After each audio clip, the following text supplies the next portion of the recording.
Even ബിസിനസ്സിലായാലും നമ്മുടെ ക്ലയൻസിലായാലും കുറച്ച് ദിവസം കഴിയുമ്പോൾ നമ്മൾ വരുന്നേ അവർക്ക് താല്പര്യമില്ലെങ്കിൽ എങ്ങനെ ഉണ്ടായിരിക്കും.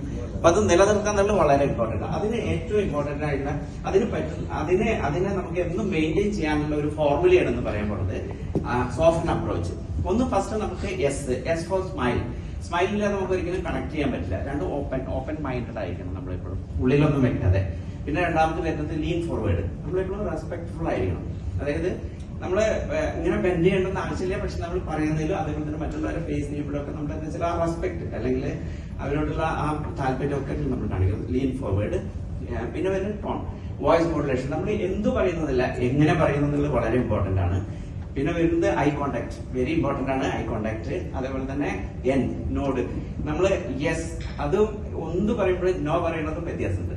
ഇനി നോ പറയുകയാണെങ്കിലോ അതിനെ എന്തുകൊണ്ടാണെന്ന് പറയാനും കൂടി സാധിക്കുകയാണെങ്കിൽ നമുക്ക് എന്നും നമുക്ക് ഈ ക്ലയന്റിനെ, അതായത് നമ്മളെ ഫാമിലിയിലായാലും അതേപോലെ തന്നെ സൊസൈറ്റിയിലായാലും നമുക്ക് റിലേഷൻഷിപ്പിനെ ബിൽഡ് ചെയ്യാനും അതുപോലെ തന്നെ അതിനെ നിലനിർത്താനും സാധിക്കും. ഇതെല്ലാവർക്കും യൂസ്ഫുൾ ആവട്ടെ.